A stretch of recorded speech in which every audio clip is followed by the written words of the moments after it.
భారతదేశ స్ఫూర్తిదాయక చిహ్నాలు, పట్టుదల మరియు విజయ ప్రయాణం. Doctor A P J. అబ్దుల్ కలాం బాల్యం. రామేశ్వరంలో ఒక సాధారణ మధ్యతరగతి ముస్లిం కుటుంబంలో జన్మించిన డాక్టర్ కలాం చిన్న వయస్సులోనే పేదరికాన్ని ఎదుర్కొన్నారు. వార్తాపత్రికలు అమ్మేవారు. భౌతిక శాస్త్రం మరియు గణిత శాస్త్రాలపై ఆయనకున్న విద్యాపరమైన ఆసక్తి ఆయనను ప్రత్యేకంగా నిలబెట్టింది. విద్య. తిరుచిరాపల్లిలోని సెయింట్ జోసెఫ్ కళాశాలలో భౌతిక శాస్త్రంలో డిగ్రీని అభ్యసించారు. తరువాత మద్రాస్ ఇన్స్టిట్యూట్ ఆఫ్ టెక్నాలజీ (మిత్) నుండి ఏరోస్పేస్ ఇంజనీరింగ్లో పట్టా పొందారు. Career. Doctor Kalam defence research and development organisation (డిఆర్డీఓ) మరియు ఇండియన్ స్పేస్ రీసెర్చ్ ఆర్గనైజేషన్ (ఇస్రో) లలో శాస్త్రవేత్తగా రాణించారు. భారతదేశ క్షిపణి అభివృద్ధిలో కీలక పాత్ర పోషించి మిస్సైల్ మ్యాన్ ఆఫ్ ఇండియా అనే బిరుదును పొందారు. రాష్ట్రపతి పదవి. 2002 నుండి 2007 వరకు భారతదేశ 11వ రాష్ట్రపతిగా పనిచేసిన డాక్టర్ కలాం ప్రజల రాష్ట్రపతిగా పేరు పొందారు. అనేక ప్రసంగాలు మరియు రచనల ద్వారా యువతను స్ఫూర్తివంతం చేశారు.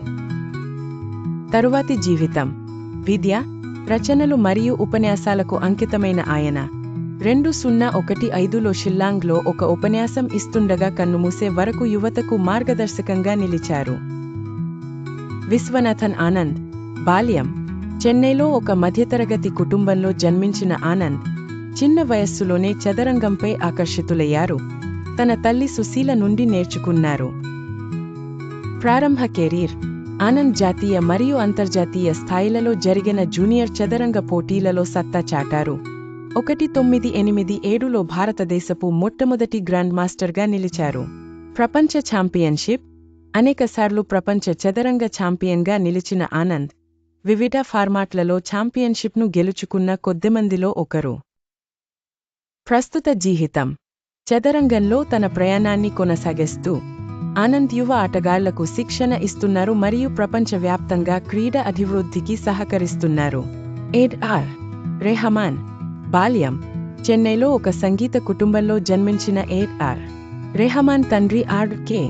శేఖర్ సంగీత దర్శకుడు.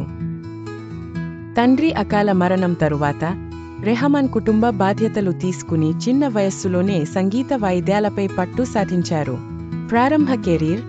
కీబోర్డ్ ప్లేయర్గా తన కెరీర్ను ప్రారంభించి వివిధ సంగీత దర్శకులతో కలిసి పనిచేశారు మరియు చివరికి ప్రకటనలకు సంగీతం అందించారు. సినీ సంగీతం. 1992లో రోజా చిత్రంతో ఆయనకు గొప్ప గుర్తింపు లభించింది. ఇది భారతీయ సినీ సంగీతంలో ఒక విప్లవాన్ని సృష్టించింది. రెహమాన్ స్లమ్డాగ్ మిలియనీర్ చిత్రానికి ఆస్కార్ అవార్డులు గెలుచుకున్నారు. ప్రస్తుత జీవితం. రెహమాన్ అంతర్జాతీయంగా ప్రదర్శనలు ఇస్తున్నారు. అసేవహ సంగీతకారులకు శిక్షణ ఇస్తున్నారు మరియు వినూత్న సంగీత భావనలతో ప్రయోగాలు చేస్తున్నారు.